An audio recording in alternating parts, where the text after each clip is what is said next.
ஐயா குமார், நீங்கள் தென் மாவட்டத்தில் உள்ளவர். அம்மையார் சசிகலா போனக்கூடிய அந்த ராதாபுரத்தை பக்கத்தில் கூப்பிட்டா ஐயா எழுப்பி வந்துடுவீங்க. அவ்வளோ பக்கம் நம்முடைய மக்களெல்லாம் பார்த்தாங்க. நம்மளும் அந்த பக்கம்தான். ஒரு பெரிய கூட்டம், பெண்களெல்லாம் கூட்டம் எல்லாம் பார்த்தாங்க. எல்லா சமூகமும் பார்த்தாச்சு. அதை ஏதோ வேறு மாதிரி கொண்டு போக பார்த்தாங்க மக்கள். நாங்கள் அப்படி இல்லை. இன்றைக்கு அவ்வளோ பெரிய நீங்கள் எப்படி பார்க்குறீங்க? அதாவது துரைக்கருணா அவர்கள் ஸ்டெப் பை ஸ்டெப்பாக அதை நல்ல அதனுடைய இம்பார்ட்டன்ஸை எக்ஸ்பிளைன் பண்ணாங்க. அதே வார்த்தையை நான் திரும்ப பண்ணி டைமை வேஸ்ட் பண்ண விரும்பலை. அவங்க சொல்லிட்டாங்க, அதை நான் சொன்னதாகவும் எடுத்துக்கலாம். சரி. அதே சமயத்தில் இப்போது அதிமுகவுக்கும் திமுகவுக்கும் என்ன வேறுபாடு? அதிமுக ஆரம்பித்ததே திமுகவின் எதிர்ப்பின் நெருப்பிலிருந்து வெளியே வந்து பூத்த மாதிரி தான் அதிமுக. கரெக்ட். அவர் இருந்த வரைக்கும் 77 பிரிஞ்சு கட்சி ஆரம்பித்து ஜெயித்து 77லேருந்து 87 வரைக்கும் முடிசூடா மன்னனாக இருந்து கிட்டே போக முடியல. ஒரு பத்திரிக்கை அன்றைக்கி எழுதியிருந்தது, துக்ளக்கில் நீங்களும் படிச்சிருப்பீங்க. ஆமாம். மகாத்மா காந்தி உயிரோடு திருநெல்வேலியில் எம்ஜிஆர் பேசின கூட்டம் அது. மகாத்மா காந்தி இன்று உயிரோடு இருந்தால் எம்ஜிஆர் எதிர்த்து போட்டிட்டா காந்தி தோற்று போயிடுவார்னு எழுதினார். அந்த அளவுக்கு எம்ஜிஆருக்கு முக்கியத்துவம் இருக்குன்னு சொன்னார். அந்த மாதிரிலாம் கூட இருந்தது. அப்போ ஏற்பட்ட அவருக்கு பிறகு ஜெயலலிதா அம்மையார் அவர்கள் பொறுப்பேற்று அந்த ஆட்சியை நடத்தி அவங்க இருந்ததும் அவங்களும் 96லேருந்து இடையில் ஒரு முறை 2 முறை சில செட்பேக் இருந்தாலும் கூட அவங்க 2016 அவங்க இறக்குற வரைக்கும் அவங்க அந்த எம்ஜிஆர் விட்ட இடத்த அவங்க சரியாக எடுத்துகிட்டு போனாங்க. ஒரு தொண்டர்கள் மேலும் மேலும் சேர்ந்துக்கிட்டு இருந்தார்களே தவிர அதிருப்தி இல்லாமல் பார்த்துக்கிட்டு இருந்தாங்க. மக்கள் எல்லாம் இருந்தாங்க. இன்றைக்கி அந்த அம்மையாருடைய எனக்கு இதில் வருத்தம் என்னன்னு சொன்னால், மக்கள்கிட்ட வெறும் சசிகலா அம்மையார் போகிற பிரச்சாரம் ஒரு பக்கம் இருந்தாலும் கூட மக்கள்கிட்ட ஒரு மிகப்பெரிய கேள்வி எழுந்திருக்கிறது. என்ன கேள்வி? இவ்வளவு பேசுகிறாங்களே, ஜெயலலிதாங்கிறாங்க, அம்மாங்கிறாங்க, அம்மா இல்லாமல் நாங்கள் ஆவி எங்கள் உடல் உறுப்புகள்லாம் செயல்படாதுன்னு சொல்கிறாங்களே, அந்த அம்மா அலுவலகம் நடத்திய கொடைநாட்டில் நடந்த கொலை 5 கொலைகள் நடந்திருக்கின்றன. 5 கொலை அல்லது மரணம் எப்படி ஒன்றாலும் எடுத்துக்க. ஆனால் யாரும் நம்புறதுக்கு இல்லை. ஒரு வயசு 6 வயசு 6 மாதம் குழந்தைகிட்ட சொன்னால் கூட இது தற்செயலாக நடந்ததுன்னு யாரும் நம்ப மாட்டாங்க. சொல்ல மாட்டாங்க. அவ்வளோ மோசமான இது பெரிய த்ரில்லிங். இந்த நாவலில் ரேண்டார்கை எழுதுவார் அந்த காலத்தில். ஆமாம், ரேண்டார்கை அந்த மாதிரி இருக்குது. கற்பனையில் எழுதுவார். அது உண்மை மாதிரியே தெரியும். இது உண்மையாக நடந்தது, நம்மலாம் பார்த்தது. ஆக இந்த சம்பவத்தை ஒன்றும் இல்லாமல் அன்னைக்கு இருந்த அதிமுக எடப்பாடி தலைமையிலான அரசு அதை ஒன்றுமே இல்லை, அது தற்செயலாக நடந்தது போல் அதை கொண்டு போயிட்டாங்க. அதுக்கப்புறம் விசாரணைன்னு நாங்கள் இந்த முதலமைச்சர் மு.க. ஸ்டாலின் அவர்கள் வந்த உடனே என்ன எடுத்தாங்க? நான் ஆட்சிக்கு வந்த முதல் கையெழுத்தே நான் ஜெயலலிதா அவர்களுடைய கொடநாட்டில் நடந்த கொலைகளை கண்டுபிடித்து அவங்கள ஜெயிலில் அவங்களுக்கு தண்டனை வாங்கி கொடுக்கறது தான் என்னுடைய முதல் லட்சியம்னு சூளுரைத்தார்கள். ஆனால் இன்று வரை ஒரு ஸ்டெப்பு கூட நவளலை. இன்டர்போல்னு வார்த்தை பயன். இன்டர்போலுக்கு இதில் என்ன இருக்குது? அதுதான் இன்டர்போலுங்கிறது. அதாவது ஒருத்தர் சொல்லுவார், அது ஒரு பெரியவர் சொல்லுவார், சைக்கிள் கேட்க போவான் ஒருத்தன். சைக்கிள் அவன் சைக்கிள் தான் அவனுக்கு ஓட்ட தெரியும். அவன் அந்த தகுதியில் உள்ளவன் தான். சைக்கிள் ஓட்டுறது தான் அவனுக்கு தெரியும். அவன் போய் ஒருத்தர் சைக்கிள் கேட்பானா, அந்த பெரியவர் சொல்லுவானா, சைக்கிள் கொடுக்கறதுக்கு அவருக்கு விருப்பம் இல்லை. இந்த பார், இந்த காரை வேணால் எடுத்துகிட்டு போ, சைக்கிளை மட்டும் கேட்காது. ஏன்னா காரை ஓட்ட முடியாது. அவனுக்கு ஓட்ட தெரியாது, ஓட்ட மாட்டேன். அந்த மாதிரி. ஸோ இங்கே சிபிசிஐடி இருக்குது. ஆனால் இன்டர்போல்ங்கிறது பேசாமல் எல்லாரும் ஏதோ வார்த்தைகளும் பெருசாக ஏதோ நடக்க போது போல் இருக்குன்னு மக்கள் எப்படி ஏமாந்துருப்பாங்கங்கிற மாதிரி அவர் சொல்கிறார். இல்லை, எழுதி வாசிக்கக்கூடிய முதலமைச்சருக்கு நான் என்ன கேட்குறேன்னா, நான் சிம்பிளாக கேட்குறேன். நீங்கள் உங்கள் ஆட்சி காலத்தில் அந்த சம்பவங்கள் நடந்தது, நீங்கள் ஏதோ இதாக இருக்குன்னு வச்சுக்குவோம், அது நீங்கள் சொல்கிற மாதிரி இருக்கட்டும்னு வச்சுக்குவோம். ஆனால் உண்மையிலே அது நடந்தது. ஒரு 5 பேர் கொலை நடந்திருக்க முடியுமா? அதில் ஒரு மர்மம் இருக்குது, யாரோ பண்ணியிருக்காங்க, நீங்கள் பண்ணலை, ஆனால் யாரோ பண்ணியிருக்காங்க, அதை கண்டுபிடிக்கணுங்கிற எண்ணமாக இருக்கணுமா இல்லையா?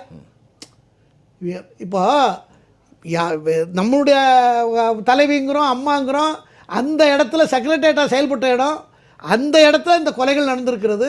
அந்த கொலை தன்னால் நடந்ததுன்னு யாராவது நம்புவாங்களா சார்? நம்புனா நான் நம்பினாங்கன்னா அப்போ அது காலத்தையும் நேரத்தையும் மக்களையும் சூழ்நிலையும் தான் வருத்தப்படணுமே தவிர அந்த மாதிரி ஒரு சம்பவம் நடந்திருக்கிறது. அதை பற்றி இந்த அம்மா ரொம்ப வருத்தப்படுறாங்க. நான் அவங்க பேசும்போது வரக்கூடிய வார்த்தைகள் தான் எனக்கு ரொம்ப அது மெய்சில் இருக்காது. அவங்க இருந்த 30-35 வருஷம் அவங்களோட தொடர்புகள், அவங்க எவ்வளவு தூரம் அந்த இடத்த நேசிச்சிருப்பாங்க.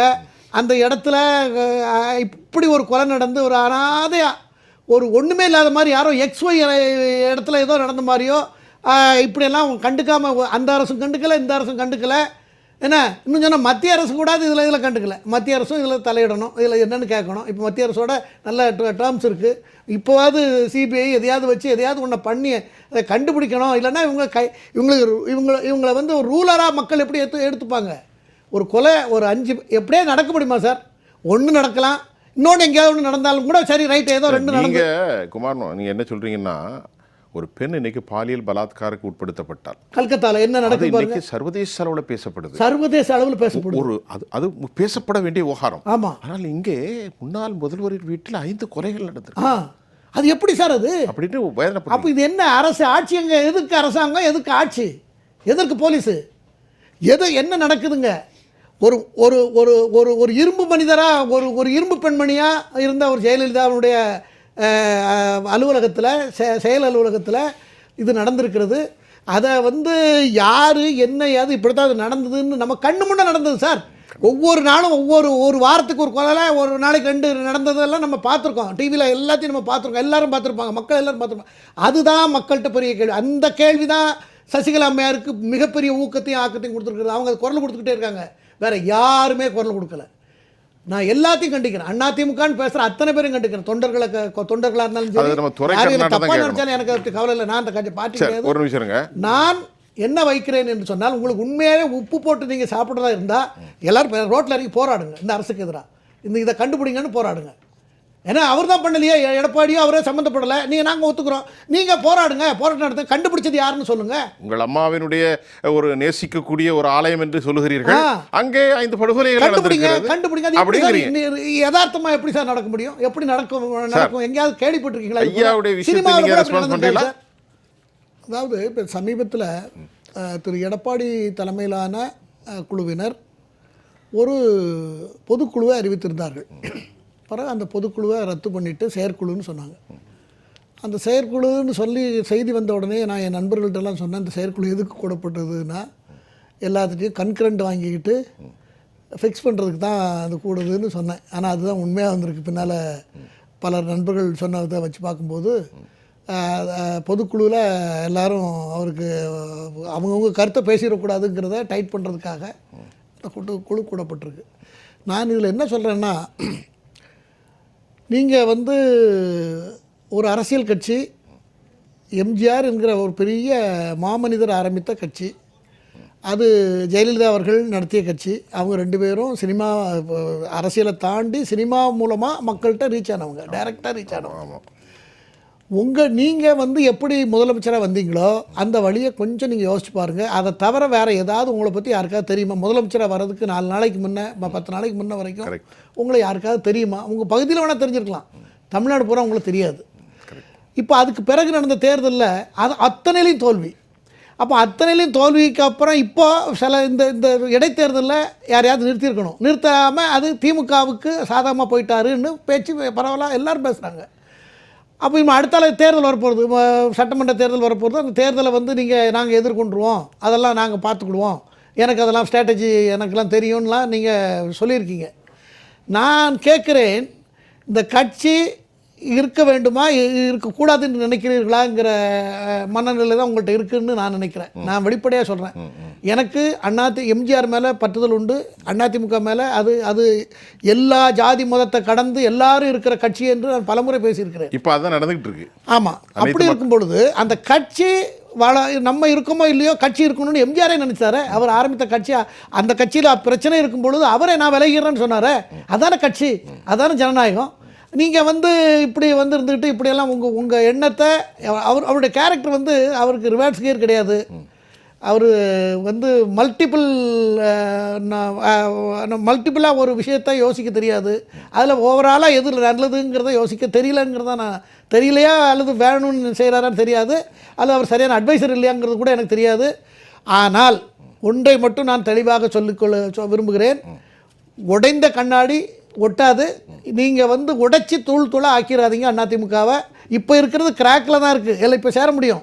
தொண்டர்கள் இன்னும் செதறலை. ஒரு சில நம்முடைய சகோதரர் கருணா அவர்கள் சொன்னது போல் இடைத்தேர்தலில் அதிமுக வேட்பாளரை நிறுத்தாததால் அதிமுக வாக்குகள் மாறிவிட்டது அப்படின்னு சொன்னார்கள். அது ரொம்ப உண்மை.